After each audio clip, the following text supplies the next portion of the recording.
Hi, everyone. Welcome back to the BNI Partners in Excellence show. I'm Andy, and today we have Irune Belaza with Farmers Insurance. Thank you for being here. Thank you for having me. Are you excited already? Are you excited to be here? Yes. So excited. So this is your first time coming back because I've actually had you on another show for another business last year, and we talked about insurance, and this all looked a little different. It did. So thanks for coming by and being here to do this for BNI Partners in Excellence. Yes. Thank you for incentivizing me to The incentive was, hey, can you come in on a Tuesday morning? And I'll make you coffee. Yes, thank you for coffee. But yeah, you know how I get nervous about the spotlight. I do, but at the same time, everyone says some version of that same thing, oh, I don't know. And it's no, you know, you're confident in what you do. You got this. Everyone believes in you, right? We all believe in her. Comment section's going off right now. Go, Renee. So I want to talk, obviously, a little bit about BNI. I want to talk a little bit about your agency because you just had a milestone. You just hit your 2-year mark, right? So I want to talk a little bit about that. And then just some of your backstory and your life and stuff that's going on. So is that cool? All right, let's start with the BNI stuff. So, what is the first thing that brought you into BNI? Because it's been 2 years now. It's gonna be. Okay, so it's gonna be 2 years. So initially, how were you invited into BNI Partners in Excellence? I was invited through my sister-in-law Alejandra de la Rosa, which was our commercial banker of the group. So I saw how that helped Ale tremendously with her. Public speaking and just the way that she navigated through these type of networking events. So I saw real growth in her, and just I was when the time comes, I do want to be part of something like that. I didn't know if it was going to be her chapter because, you have to wait for that slot to open up. And there was somebody in that personal lines category, so I did have to wait until it opened up, and then it just happened. So had you done anything like this in a business sense before, where you had to do networking or be connected with other business professionals, or was this kind of your first venture into anything kind of like this? Yeah. So I was at AAA before working. Before having my agency, and the business there kind of just comes in by itself because it's a member based, so it's different. We didn't have to do a lot of networking to, put ourselves out there. But I had worked for other agents, State Farm and Farmers. I worked under a farmer's agent when I started with insurance. So I did have a little bit of I did do it sometimes back then, but I hadn't done anything recent. Okay, so how many years total have you been in insurance? Because you're mentioning the AAA and then State Farm and then the Farmers even before that, but you're with Farmers now with your own agency. So when did that all start? How long ago? It 15 years or so, because at the beginning you could be under an agent, not be so much licensed. I didn't even know I was going to be an insurance agent. So I started to work for an agent, and he hired me to get organized in his office, just doing admin stuff. And I was just doing that job for a little bit because I used to be in nonprofits. So I was waiting for the next, we did it by projects. So I was waiting for the next project to be funded to go into that. And then a friend is oh, well, this friend of mine is an agent. He needs help getting organized. And it was supposed to be a temp thing. And then I didn't have insurance so much in my scope of this is what I want to do, Right. It kind of fell on my lap. So once I was there, and then I started to get really good at it, and people were asking for me, and he's why don't you just get licensed and earn a little commission. And still I'm thinking this is a temp thing. I like the challenge. I'll get the license just to see if I can do it. But I wasn't thinking it was going to be my career. Because my background is I have my major is international business. So I've always like that kind of thing, that international view. So at some point I thought maybe I'll go back to doing that, but then it was still like, I don't know, I was young. I was still within, like, you graduate from college and you're still like figuring out what you're really gonna do. And then and then I'm still here doing and this. so here we are 15 years later in insurance after being initially hired to do some light filing and admin work. So that's like, I'm over here as you're telling this story, I'm kind of chuckling. I'm like, this is how so many careers start in insurance, mortgage, real estate, life insurance. It's like, oh yeah, we just need some help around the office. Hey, you want to get your license? And then that light turns into, hey, would you mind going on this sales call with me? Oh, hey, this person needs help. Now that you're licensed, now you can do all these activities that then it ultimately end up like kind of drawing you into this position. Not out of, and I don't say this out of like, people don't do this maliciously, right? but I think sometimes it's a part. It's like a recipe. Like part of it is, okay, the business or the agency has a need for this thing, and then that need can, when that talent is revealed, then that can be converted into something else that then can create a lucrative profession or career for that person. I don't think you know this about me, but my sister kind of has that same story, but in the AAA sense. So she had moved to Reno about 15 years ago and initially started working for her father-in-law's agency, and then he had owned a AAA out there, and out there they owned them, and so they're like franchises. And so anyways, long story short, she's the branch manager of a hub for her in Reno, but it was just oh yeah, we just need you to come and start here, and then oh well, if you get a couple license activities and you'll be able to have a pay raise. And so now she's like supervising an entire staff in a branch, so and in the AAA model.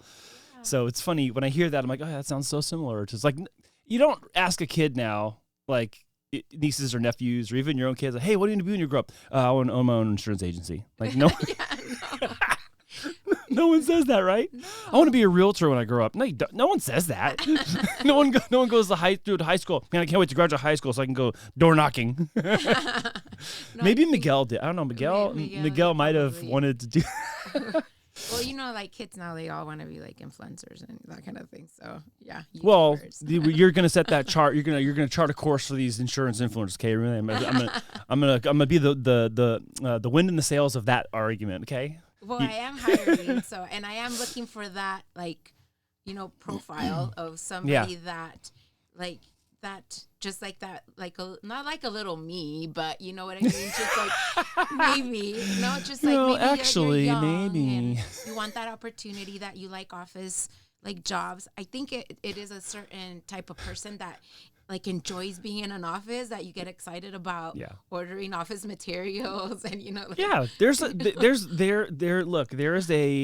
is like a spot for everybody. I honestly believe that. Like, there are people who are so administratively strong and they love it at the same time, and it's gratifying. I know people like that, and I've worked with people like that, and it I don't want to overstate this because I don't want to embellish it, but it's like, look, like, that helps orderliness in such a way that productivity can actually thrive, because so many things compete and pressure for productivity every single day and efficiency. But when stuff's in order and stuff's taken care of and that person's gratified in doing it, like, man, sometimes that person's like worth their weight in gold. Mm-hmm. It really is that way.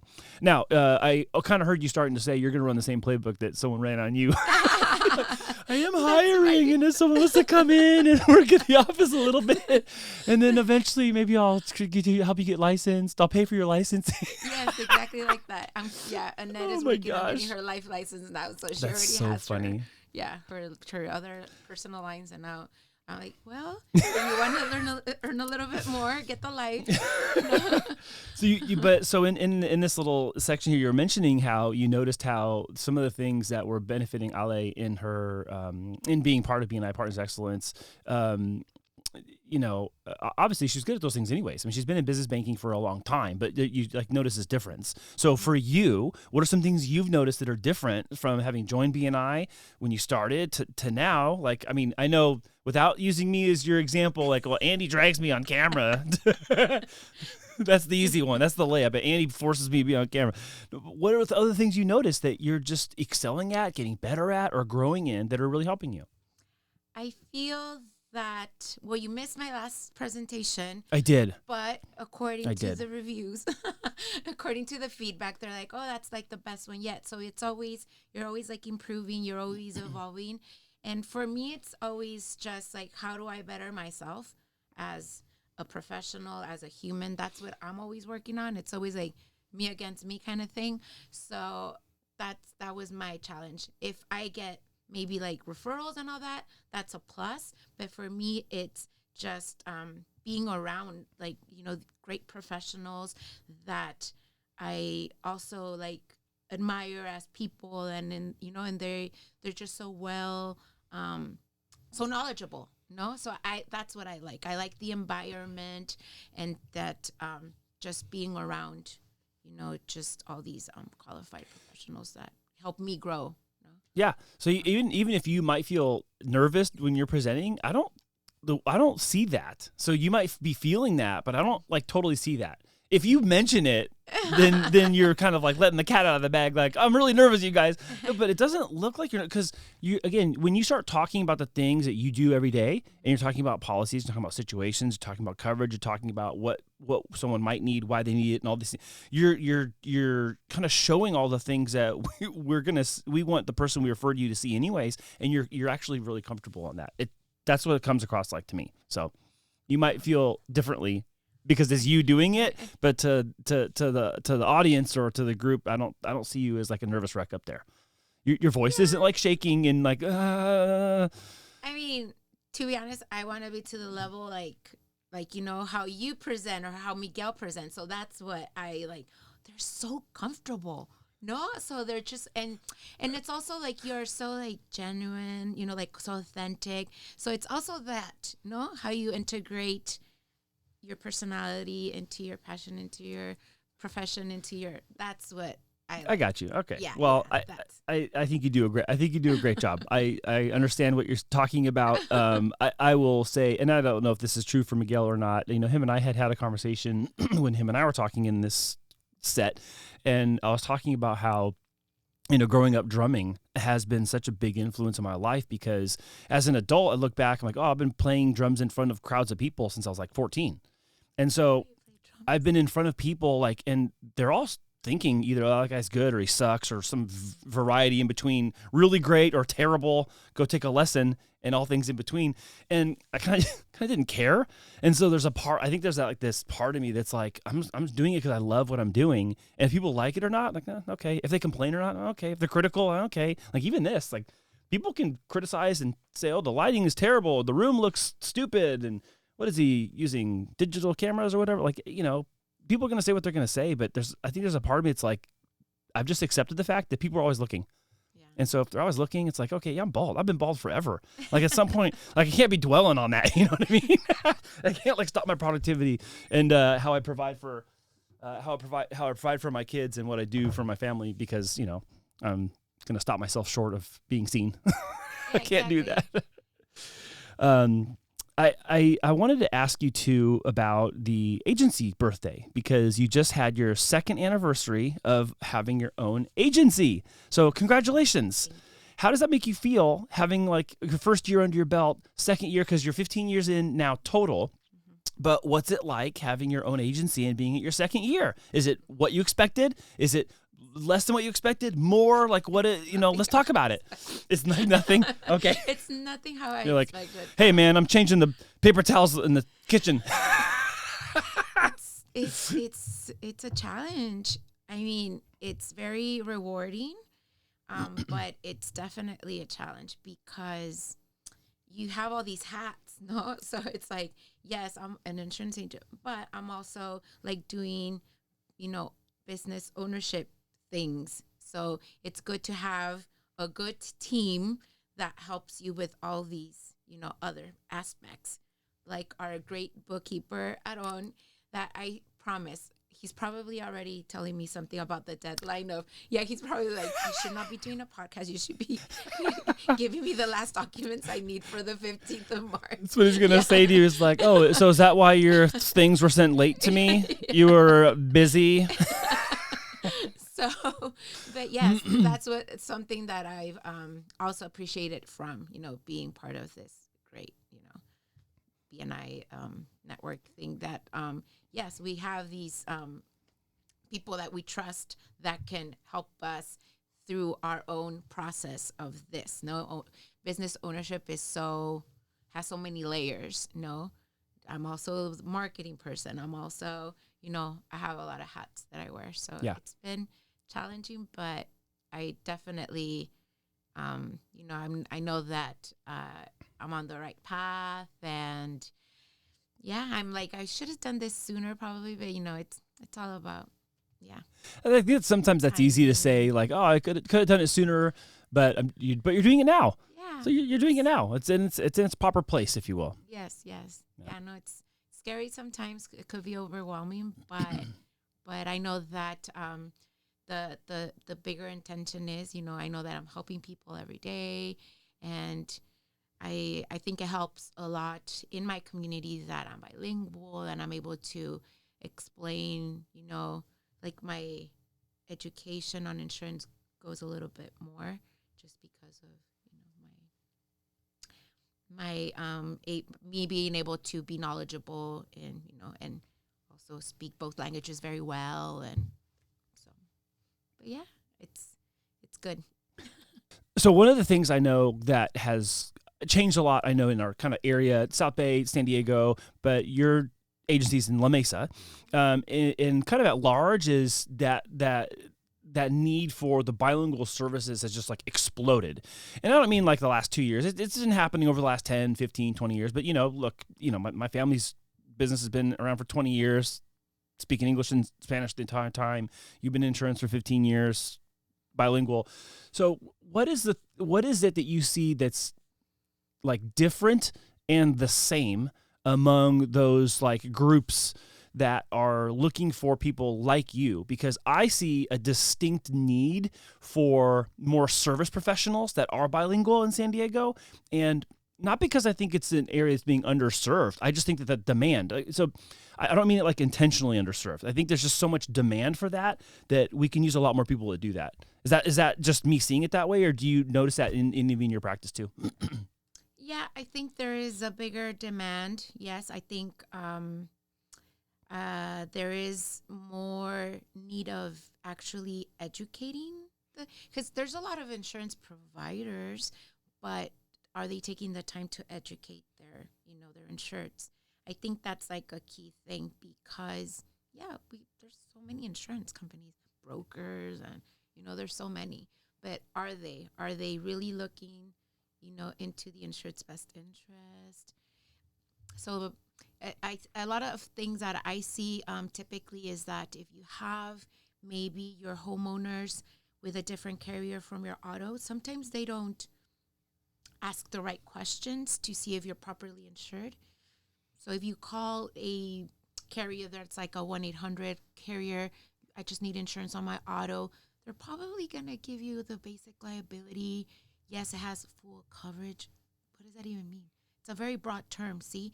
So, your car's insured, but you could still have very different liability limits from one full coverage person to another. So, I see that disconnection all the time, where they're not getting the whole scope of what they really need. So that's what we do when we sit down. We're still old-fashioned. You come to the office, you can still come and have a face-to-face, consultation, or, and then that's how we develop what you really need. You can still customize it. You can still budget, but you still want to know.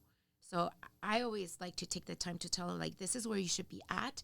Maybe you can't do it now, but know that if possible, you can pay like, $20 more, $30 more, and you'll have, this type of coverage. This is what's ideal for your, to protect you, your assets, so that's the conversations I have. And so I get that all the time. Every day I'm like, nobody's told me that. Nobody's explained it to me that way, So that's what I've noticed, that a lot of people, they're not either. I think it's also the we are in such a fast-paced life that maybe people also don't have time to go and have a sit down with their insurance agent. Maybe it's that too. So when I have them on the phone, I try to like do like a quick like, so by the way, blah blah blah, this and that. Just quickly, at least like put a little mental note and call me when you get a chance and let's schedule something because it's important. We want to look at these things before something happens. When something happens, like, we can only fix it moving forward, but it's not going to help you in that, in that moment. So that's kind of what I try to do. So there's some things that are kind of like, I want to say necessary evils. Like car insurance would be one of them. I would say it's kind of like a necessary evil, but there's a lot of misconceptions I see. I don't know why it's this way. I don't know if it's culturally or if it's demographically or if it's like generations. Like there's like these misconceptions about, and I had this conversation with Maribel when we were talking about like trust in the state. It's like, oh, well, if I talk about that, then something bad's going to happen to me. It's like, oh, well, if I go to the doctor, they're going to tell me bad. Well, yeah, if you're sick, you're going to go to the doctor. They got to tell you something. It's clearly something going on. But there's like some of that in insurance too, and I don't necessarily exactly get what it is. I mean, do you know what I'm talking about? Yes, the jinxing the. Yeah, it's like oh, well, if I call about car insurance, I'm going to have an accident. Like, of course, it's like this. It's like it's bound to happen. It's not, but I don't know. Does that happen to you? Like, is that a regular thing? Not to you, but I mean, as the people that come to you, like. Yes, all the time. I always have to, just we do come across that culturally, those barriers, and we do have to approach it different ways. And how do you explain things without them feeling like you're jinxing them or you're, because it is a conversation. Like superstitious, right? Yes, but I mean, then I tell them, it's my job. Even if I'm just doing a quote, I'm going to go there. I'm going to have that conversation because I feel that that's my duty. Like, who else is going to put that, reflector on you? I don't know. Maybe your trust attorney will put that seed of investigate further. Do you have the right coverage? Or maybe like your tax person, or maybe they could probably go into that conversation. But it's our responsibility as the insurance agent to, hey, are you adequately covered? Are you sure? You want me to just double check? I can just give you another opinion. It doesn't hurt me. I don't mind. It is time for me, but for me, it's fine. That's what I like to do. I like educate people, even if at the moment maybe they are not. They won't get insurance with us at the moment, but they know that if something happens, they get dropped with another carrier, they're gonna, oh, I remember, this girl quoted me and I liked how, she explained things and, so I get that. Sometimes I might not insure a certain household, but maybe they'll refer me to somebody else. So I think it's that too. It's so you've been talking, or you've mentioned several times the educational component about making sure people are informed, but you're teaching them, not like reframing for a sale. Like I want you to really understand this. What's so important to you about that facet of what you do? Well, I mean, we need insurance. We're going to need insurance the rest of our lives, no? So there's some things that are mandatory or, requirements like liability insurance, it's a state required thing, but there's also other types of insurance out there. So I like to take the time to educate people because that way, what you have, what you don't. When somebody quotes you something very low, maybe it's missing something. I see a lot of carriers, we won't say names, but there's a certain brand that just takes off the uninsured motorists. For some reason, that's how they do it. And I already know with that carrier, when I get like a declaration page, I'm like, I knew it. It doesn't have it. And what? No. So most people find out what they don't have until something happens. And they're like, well, they didn't cover me. I'm like, let's see the deck page. And we'll see, you don't have it. So, and they were never explained. They just got sold on the price. You'll be paying this a month. And that sounded like, something that they wanted. Like that's within the price range I want. But what does that entail? No?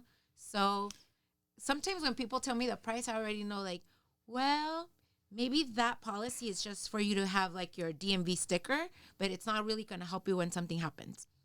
So you could just have something because you need to have it, because it's required by law. If you get pulled over by a cop, you can show that, but it's not really going to help you if you actually need to use the policy. So it's up to you, but now you know. So I already told you, no, this is what you don't have.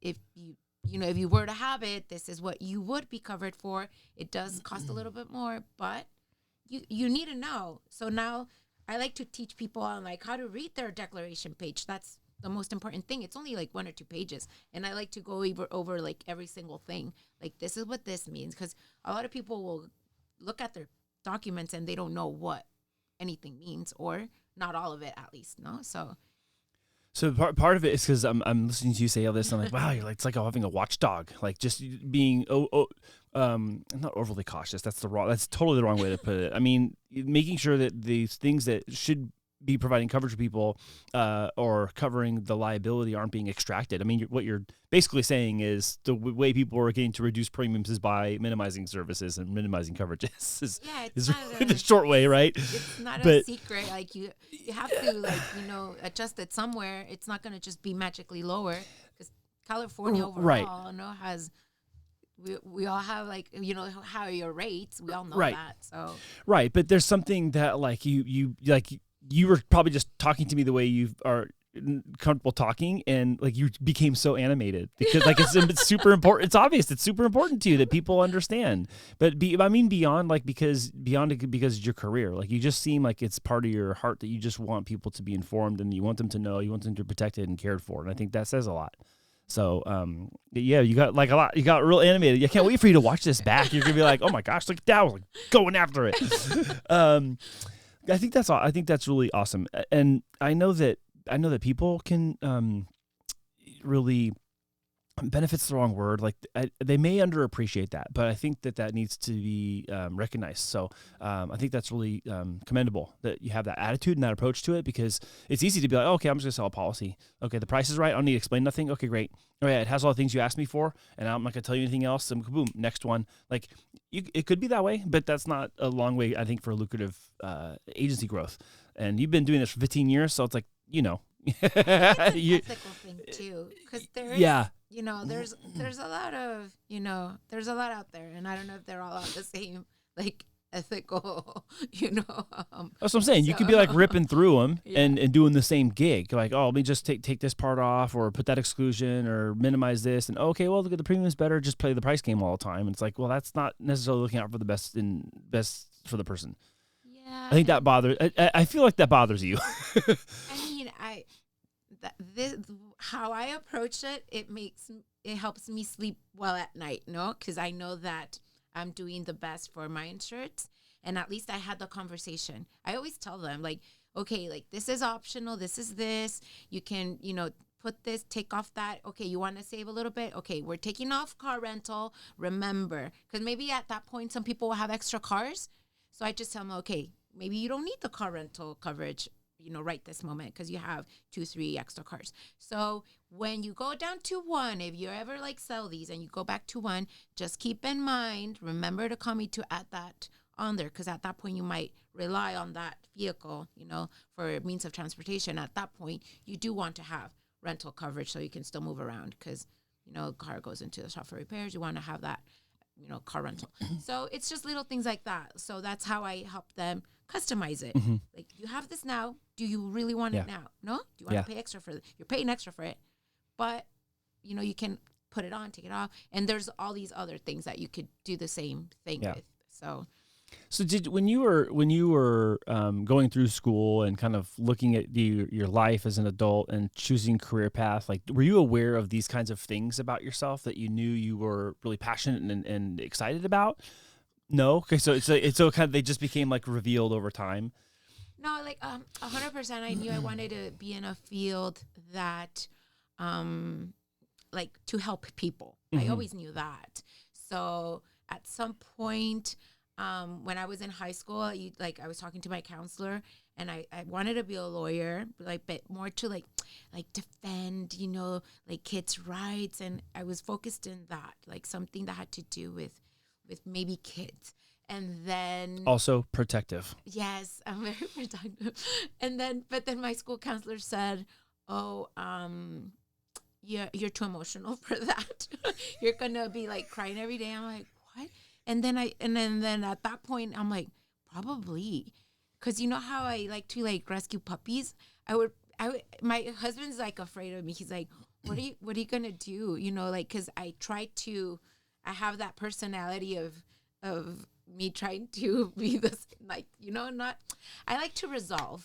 So that's what I do every day. I resolve things at the office, and I'm a lot of people's go-to person, because resolving for me is something that comes very naturally. So I find solutions where people don't find solutions. I get that all the time.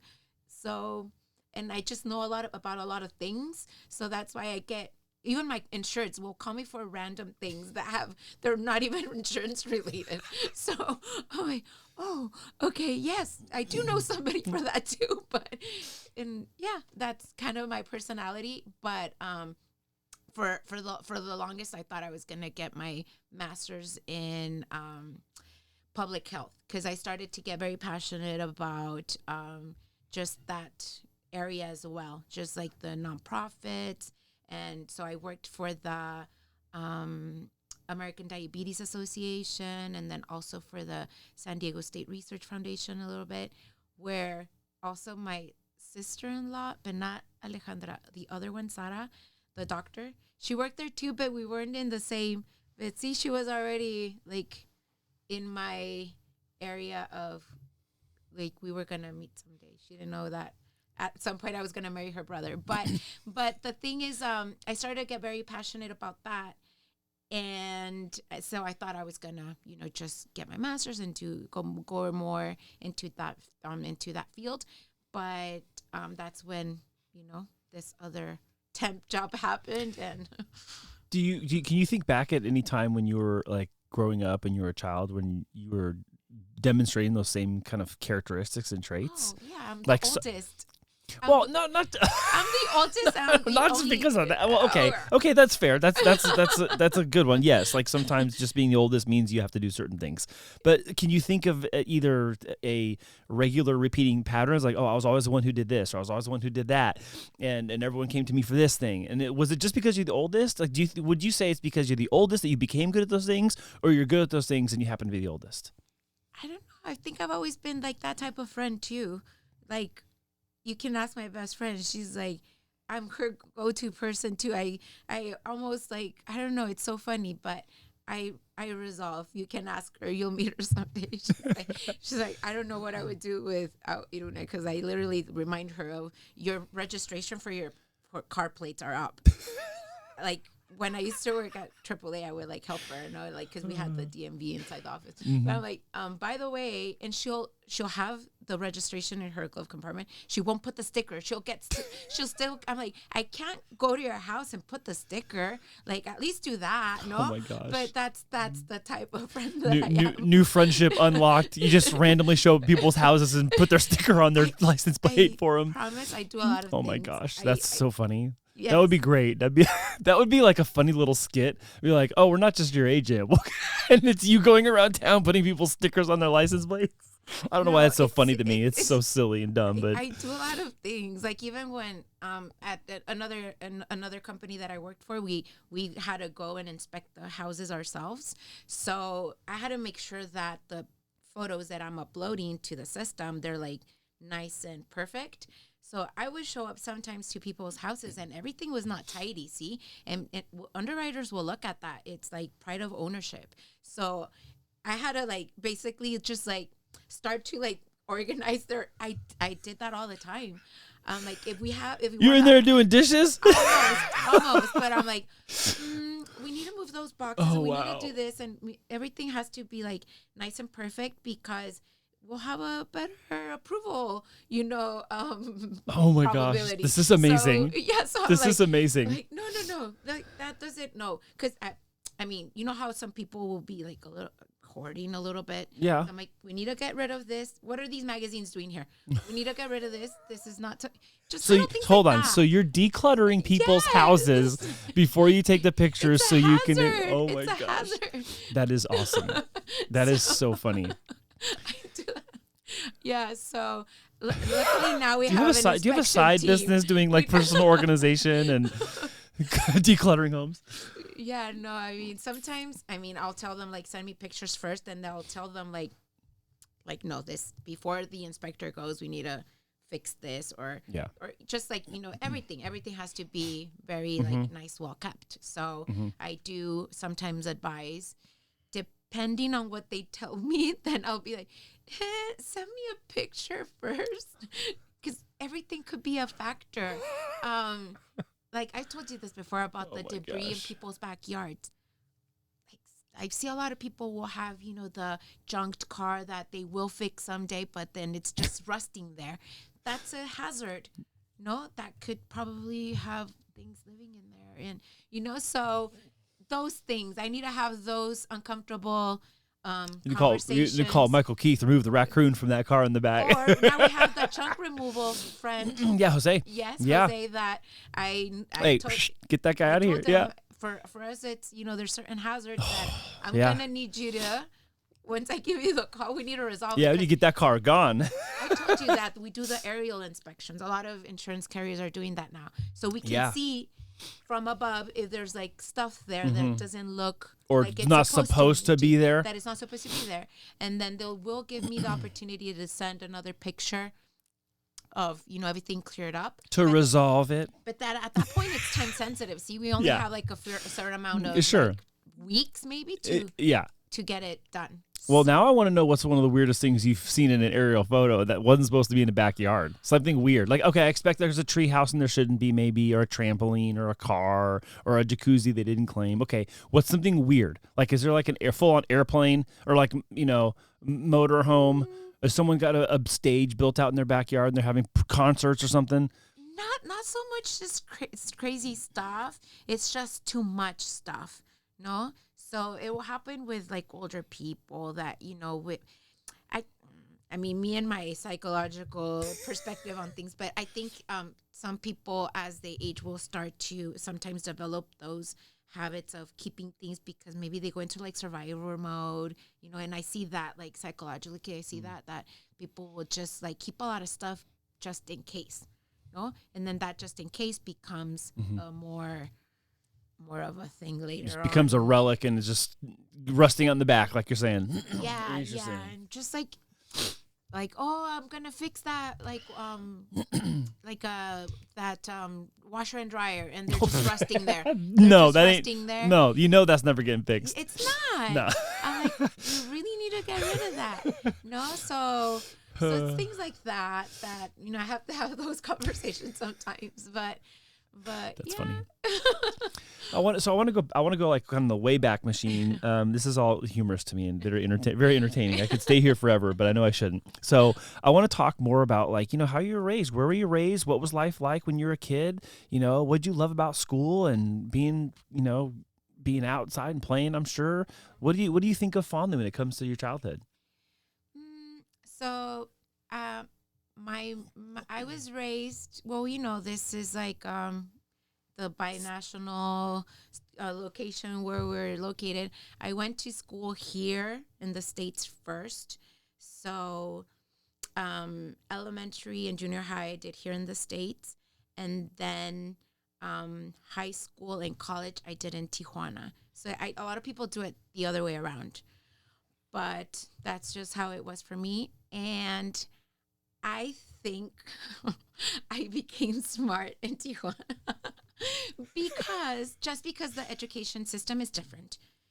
Here everything's like multiple choice. It's easier. In school in Mexico is tough. Like you need to know. There's the questions to test. They're open. So you could be like putting a lot of things in an answer and they're like, have a point. I'm like, what? And I developed it. I told the story and they're like, nope, that was half a point. And that's how they grade. And it was just like when I first went to my high school, which it was completely different because here I was in public school and in Mexico I did private school. So everything is also different too, like the people that now go to school with. So the first semester that I was in high school in Mexico, I like literally flunked everything. The only thing I think I didn't flunk was like English. And then so then the way they do it there, you kind of have to do like a intense like summer school kind of thing to pass. You now get a test of everything you saw in the semester, and you need to pass it to able to you can't get a second semester without passing first semester. They don't just pass you, kind of how they do here. You really have to pass. So I did a whole semester on like all these subjects that I was not, really good at. But I got really good at like math and things that I thought I wasn't capable of. I thought I was just like, I'm not good at math. I was one of those people. And then I got really good at like calculus and things that I'm like, what? I never thought I was going to, be at that level where I taught my friends. No, my friends were like now depending on me for me to like help them study for the test. I'm like, what? So I really like enjoyed that like nerdy part of me that I didn't explore here. For here it was just like me socializing at school, and over there I did it too, but I was able to balance it out. So I would say like if I'm in class, like don't distract me. I'm gonna go to the front, and then I go into like my nerdy mode, and then I'm like asking questions, and so I didn't do that here. Like I don't know. I would be like a little bit of like I don't want to be like the one that's like always asking questions. I don't know. It was just me, but I like that I was able to just develop that, and that's where I got like very good at just like reading more, and the organizing analytical part of me grew there. So you're saying that's when the nerd came to life? Is that Yes. you're like beaming when you're like this nerdy part of me like got awoken? Like you became like this mathlete. Yes. But I don't know. It was like things like I didn't have to extend myself that much here, like just like push myself that much here.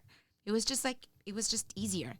So I really had to like challenge myself there.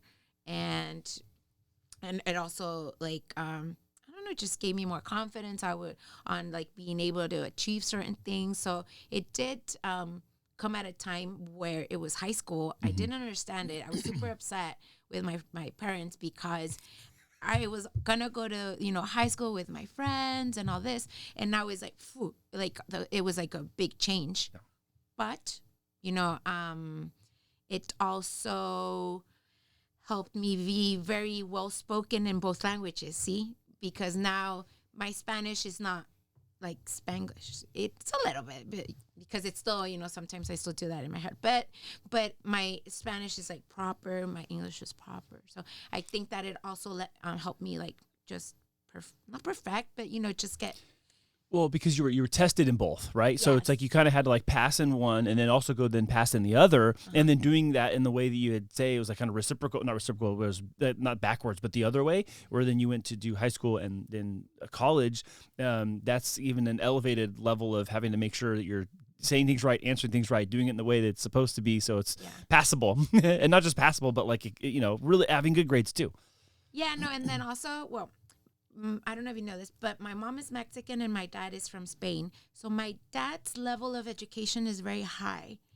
But my mom, I think she did like third grade, like elementary. She is like a self-taught person. She was a very like successful businesswoman, but she taught herself. She just read a lot of books. You wouldn't know that she only had like third grade. So for her, it was very important for me to have like a very good education. And that's like her, what she gave to us, her kids. She's like, I didn't have that. I want you to have that. And my dad on the other side, he knows like 5 languages. And he's like, you are going to speak proper Spanish.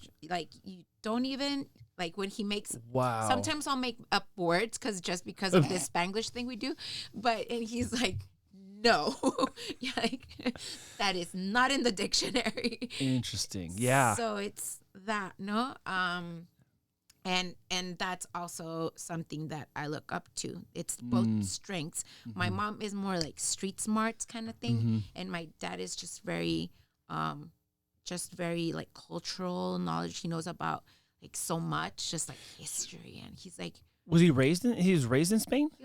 Raised in Spain. So when did he come here? So in Tijuana, they had a place called Hayalai, which is it's a Basque sport. Yeah. So he used to be a professional player. Really? Well, no, I know what highlight is. Yeah. So he used to play, and that's what brought him to Mexico originally.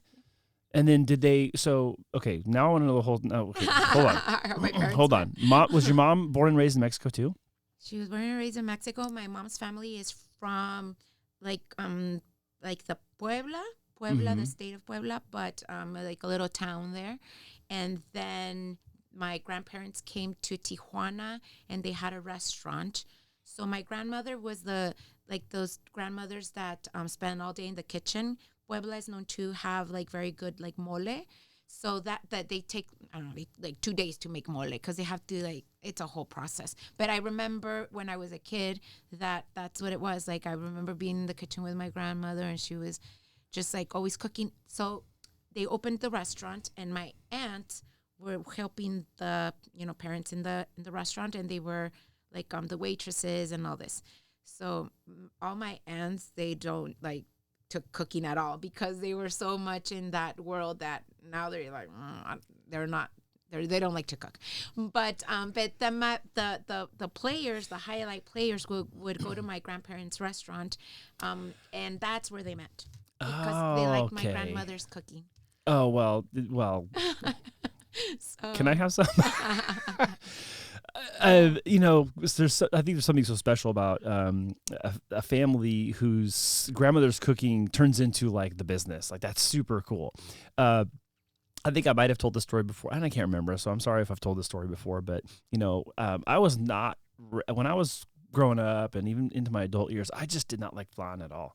I was like, no, I just, I was like, I don't want it. I don't know. It's not, because I tried it and it wasn't my favorite. And then my friend Gabe one day was like, hey, you got to try my mom's. I was like, yeah, okay, yeah, your mom. And then I had it. I was like, oh, wait, hold on. This is completely different. And I'm all, how long have you been making this? She goes, oh, I don't know, maybe like 45 years. I'm like, oh, shoot, okay. So when you're telling me your grandma makes mole, now I'm like, okay, this has got to be like so good. Yes. So I made it to the restaurant, and then that's how your mom and dad met. Yeah, because highlight is a very like tough sport in regards to like how much the carbs that they need to like feed back to their body. So it's a fast. It's a fast sport. It's intense. I mean, maybe you'll Google this, but I think it's the fastest sport. Just well, Google the ball. You're talking about the ball. The ball speed. Yes. Yes. Compared to like tennis, it's not a racket. I mean, it's faster than that. And I mean, dude, the guys at the highest level, I've watched like highlights online. Mm-hmm. That ball's going 150 miles an hour, maybe even faster than that. I mean, but I was like, what? Because I grew up playing baseball. Someone's throwing 90, 95. I was a catcher. So 96. Woo, that thing's coming in fast. And then I see this ball, I'm like 150. Like, what are you talking about? It's. I'll see if my dad has. It's a ball, crazy. So I can show you the like. Oh my gosh! So he still has all his memorabilia. How long did he play? He played since he was 14. Oh my gosh! He was like already professional. Now I want to. Now you want to meet my. Now I want to meet your dad. Interview dad. Yeah. No, that's fascinating. How you were saying in the other podcast that you want to know somebody that plays backgammon. My dad is so good at backgammon. Oh really? Yes. Yes. Really good. I've never learned how to play it. Yeah, he's really good. So I also just learned that you were listening when I said I want to learn to play backgammon. I love people's stories. Oh my gosh! So how long have your mom and dad been together?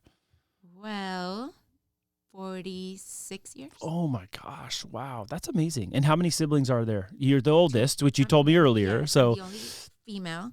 And so I have 2 other siblings. So you got a bunch of boys. You got these boys. You got to like whip into shape and keep them in line. That's what she's saying about you guys. I know that she's gonna send this to you. This is what she says in pub about y'all. They know. They know. They're over here on their phone. Like, yeah, we know. Yeah. Yeah. Know it all. Like we're just surprised it took this long to get to that point. When you think about what. Gosh, 46 years, that's such a long time. So when you think about that, what are what are some things that like jump off the page to you that you really respect in that relationship that you think are just really worthy of sharing that other people should know about in a relationship that long? Like, what would stand out to you that you're like, oh, I wish other people could see this, or they should know this? Well, I think that nowadays, how there's a high divorce rate. You can call our friend Rhea Stolano when you're in the need of that service. But I do think that people tend to call it quits for, just things that can be resolved.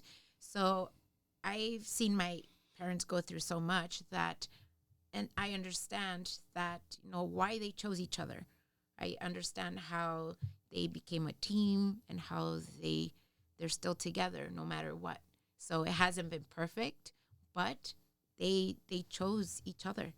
And sometimes I was like, Dad, are you sure? Because my mom could be intense. So I'm like, are you sure about this?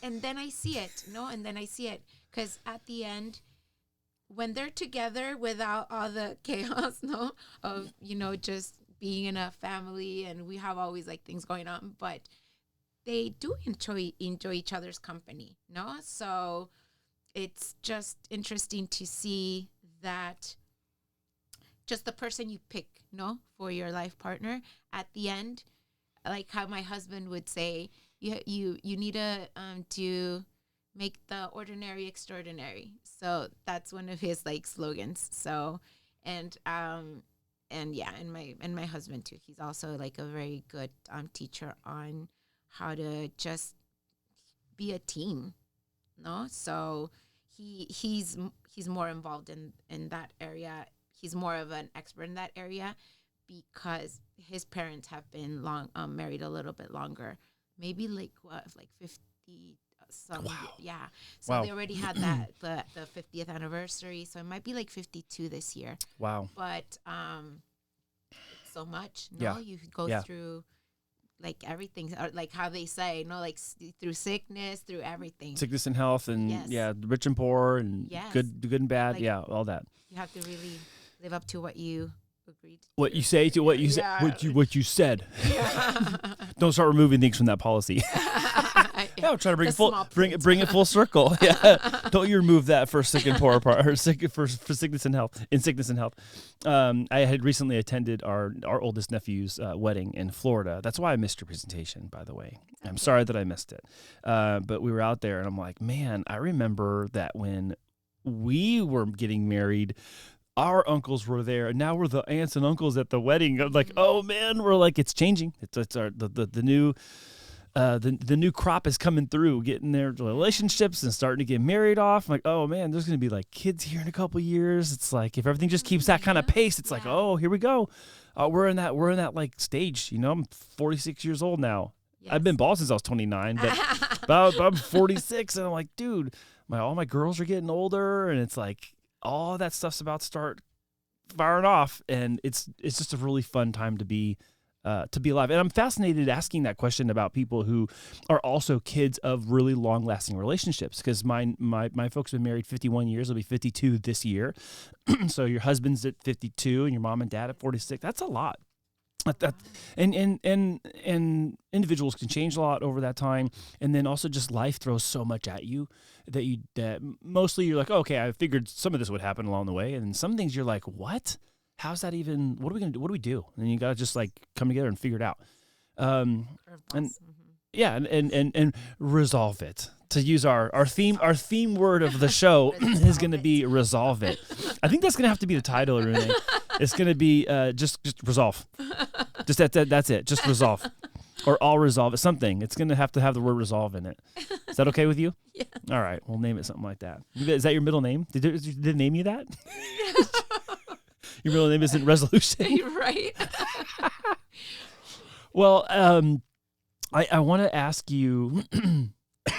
I want to ask you if you've heard me ask this obviously of other people now, is, if you're able to like thank somebody in front of 100,000 people, and I hand you the microphone and I just walk away, who are you thanking? What do you want to tell them? Who's someone you'd want to really thank, and share appreciation I for. definitely think it's my husband because he is my rock, my tree, he keeps me together. So, and we had this conversation the other day. We're like, we are not the people that we were when we got married. No, we're like, thank you for sticking up. We're so different. We've evolved so much. So I was like, wow, it's just like he had no idea, no. But I mean, it's vice versa, no? So it's just he's just so well at like structure and he's agreed to be with me on this journey, no? So, life. So I am always like very grateful for everything that he does. He's always trying to make my day more flowy. He'll have my coffee ready. He'll know that I'm always in a hurry, and he's like, okay, Nascar mode. I'm like, yes, Nascar mode. And he's like, and then we're like, like that. Those are my mornings. And he's like, first coffee. That's how he is. He's like in my corner all the time. I love that analogy right now. So he knows.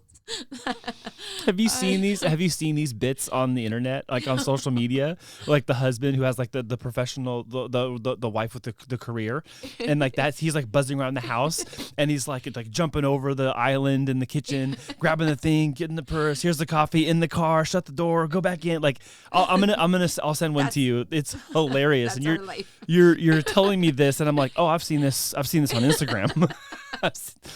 It's so funny. So that's nice that he does that. So Nascar mode, is that actually a term you guys use? It's a term. That's funny. Jason Turner's a huge NASCAR nerd, right? Yeah, we've talked about it. Oh my God. Do you guys like NASCAR too? Yeah. Or you just say like that mode? You just. No, so when I worked at AAA, that's when my husband discovered NASCAR because we would get tickets sometimes. Yeah. So he got into all that. And then from there, he also has been to like Formula One, and he likes all like car things. Oh, that is awesome. Yeah, he's been to like the Mexico City Formula One. Yeah. And like a few. Yeah. And NASCARs, he's been to the ones here in Fontana and some other one they have near spring training. Because one time and that's what Jason's done that too. He's done that weekend. Oh, wow. Like, I think he went to spring training and NASCAR at the same time. So they can nerd out about that stuff. That's cool. And do you like it as much as he does, or you like it because he likes it, or you're around it because he likes it?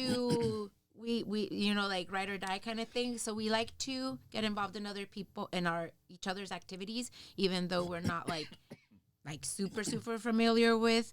So, for example, I'm into all this like mystic world. So he'll come with me to like a sound bathing healing thing, and he does not know what's going on. Most of the time he'll like sleep through it, which is fine. No, but he'll be it is kind of one of the benefits, right? Yeah, it is calm and you can chill out. That's exactly what it's for. So then he'll be supportive in that way. So we like to support each other in our interest. My husband, for example, he's like very into like rock music. He's into like his favorite band is Motley Crue. Yeah. And you wouldn't think Wait, that. what? Yes, you've met him.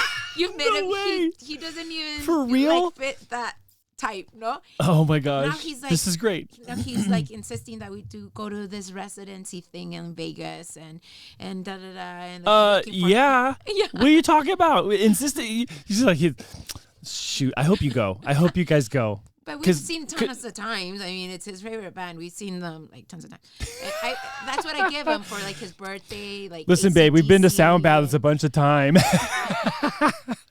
I'm sure that's having that conversation. No, like that's what we do for each other, no? So I know he's expecting for his birthday, if there's an ACD concert or like a Guns N' Roses, he'll want me to know to do the research of what bands are, near. Oh wow, that's so cool. And, so that's neat. I think that's neat. I think things like that are what cause 46-year and 52-year marriages to happen. Is that those things get embedded merged, and then they root, and then you go, okay, cool, we do these things. Like there's things we like together. There's things I might like more than you, or you like more than me, but then we share those things too. I think that's. I don't want to oversimplify a 50-year relationship by any stretch of the imagination, but I think some of it just comes down to that kind of stuff. Like you have things that are in common and things that, maybe I'm not as interested in some of the stuff that my wife is, but I'm interested because she's interested, Exactly. and vice versa. Yeah. So I totally get that. And our musical tastes are definitely vastly different between her and I, but our appreciation of music is the same. Yes. So. Yes, I like music in general. So I'll go to these concerts, and like we went to this really cool one in Palm Springs, which was like a very like legendary thing because the lineup was like that weekend. It was all these bands. It was like back to back. It was like 2 big bands per day. It was 6 bands, and it was literally like Judas Priest and and like all these what's that other one? I forget the names, but they're like super Iron Maiden, and I didn't even know it's like there's like a whole world of people that are very into Iron Maiden. I'm like, and as I'm there, a little bit of like headbanging, no, like I'm into it. I'm gonna enjoy it if I'm there. And he was like so proud of me. He was like looking at me like, what, like you're like amazing, because like I was like into it, and I was like, well, if I'm here, this is great. I'm gonna so like great. but it's not my genre, but I can definitely appreciate music. Oh, so great. That's awesome. I love this. I love doing this show because stuff like this happens, and I'm like, remember when we were talking and scheduling this, and you're like, well, Andy, what are the questions? What are you gonna ask me? I'm like, I'm gonna ask you questions, but like I have like the conversations take on a life of their own. Yeah. Like, right? Like the layers of did you think you were going to talk about about your dad being a professional highlight player and your grandma's mole and a restaurant and your mom, and all that? Like, I didn't know you were going to talk about any of that stuff either.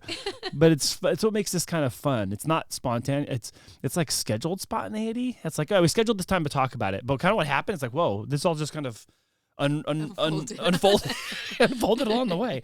And I thoroughly enjoy this experience because of that. So.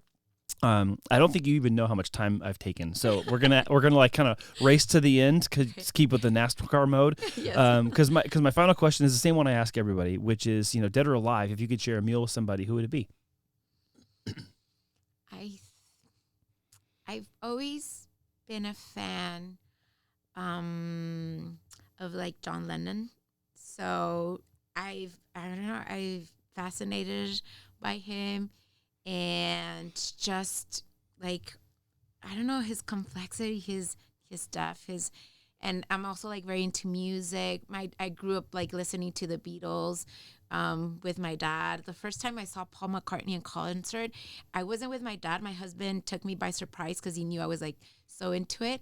I was just like crying the whole concert because it reminded me of my childhood. No, it's just like looking, like seeing how my dad enjoyed their music so much. My dad still he still has all these vinyls, and he was also very into music. My dad went to see Elvis Presley in person, and he saw these like great just musicians when they were alive. So he also has that passion for music, and so I have that like gene in me, so I would love to just, have a chat with him, and, because, there's so much about how, what inspired him. And I'm always moved by that, what inspires people, inspirational stories. So, yeah. Those are some of the qualities of a great podcast host, Irune. You should be a podcast host since you're so curious about wanting to know everyone's motivation for things and why they do certain things and getting the whole backstory, kind of like we've done today. It would be amazing if someday you were sitting in this chair and you were doing that with someone else in that chair with our chapter. What do you think about that? Maybe you should interview someone in our chapter that you want to know a lot more about. Now that we're we're transitioning into that kind of season of the show where it's going to be member, and it's Cool, a lot less of me. This was just like everyone getting their feet wet. Like, okay, come sit with Andy, and Andy's going to ask all these questions. But I'm really looking forward to the time when you're going to sit here and interview somebody else, because I think you can. I think you should. I think you might actually enjoy it. Maybe? Yeah, I think so. Are you like terribly uncomfortable? What are you trying to say?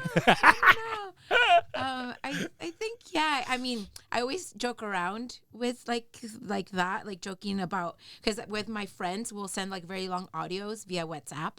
No, so we play like, welcome to my podcast because they're so long. No, so it's kind of like a little podcast when you're like explaining something that happened to them or they're telling you their story too. So it's like we joke around. Very interesting, huh? Because not too long ago you didn't want to come and do this, and now I feel like you actually would be really good at it. Okay, guys, guess what? We found another guest host for the BNI Partners in Excellence show. It's going to be Irune. So so let's pretend for a second. Let's pretend. I need some light show hosting done around the office, and eventually I'll get you licensed for be a licensed podcaster, and you can have your own podcast agency. I'm going to run the same playbook on you. I'm going to run the insurance playbook on you. So who would you want to interview in our chapter? If it was just you and that person, who would you want to switch spots with? And you sit here and they sit there and you ask them questions. Who would it be? I don't know. There's so many interesting people in our chapter. It's okay. That's why I asked who would it be, not who's your favorite, because I already know who your favorite is. It has to be Ale because she's your sister-in-law. That's the default answer, right? Of course. Yeah. You can't answer anybody else because she's going to be like, you didn't say it was me. Okay. But so who would you want to interview? Or I'm sorry, not who would you want to? Irune, who is it you're going to come back and interview? I love this. I'm having so much fun. You're having so much fun. Yeah, because I'm going to set you all up. I'm setting everybody up so they can do these interviews with each other and for each other. I would probably interview Mike. Mike, okay. Keith. Yeah. All right. So Michael Keith, you're it. You're gonna come on the BNI Partners in Excellence show again, and you'll be in the guest chair where Irune is. And Irune, you can come and be the host. Does that sound like a deal? All right. Well, cheers. Cheers to that. Cheers I don't think you even had any of your coffee this entire time, did you? The conversation. But the coffee's the right color, as you told me, right? Yes. All right, we're good. This is my new mug, by the way. Any Buc-ee's fans, go ahead and put that in the comments. I got my Buc-ee's the Beaver mug when I was in Florida. So I brought this. That's your souvenir? I brought this back. It's one of my souvenirs. I bought a bunch of crap. I bought a bunch of stuff. There's no Buc-ee's close by. So I've known about Buc-ee's for a long time. So I was like, I'm getting Buc-ee's stuff while I'm there. Anyhow. I don't want to end this, but we're going to have to end this because of time. To be continued. So if you want to grow your business and you're looking to grow your business through referrals, you can come and hang out with Irune and myself down at BNI Partners in Excellence every Wednesday down at the Chula Vista Golf Course in Bonita. That's 4475 Bonita Road. That's right, the Chula Vista Golf Course in Bonita. Remember to like and subscribe to this channel. Leave a comment below or a question, and Irune and I can answer that question for you. In the description box of this video, you'll find the link to register yourself and your business to visit our chapter at an upcoming meeting. Meeting starts at 7 o'clock. Open networking begins before that at 6:45. We hope that we see you there sometime. So, Irune, thank you so much for coming on to the BNI Partners in Excellence show. What a fun conversation we had today. Thank you for being here, and thank you all for watching. And we'll see you again next week with another great guest.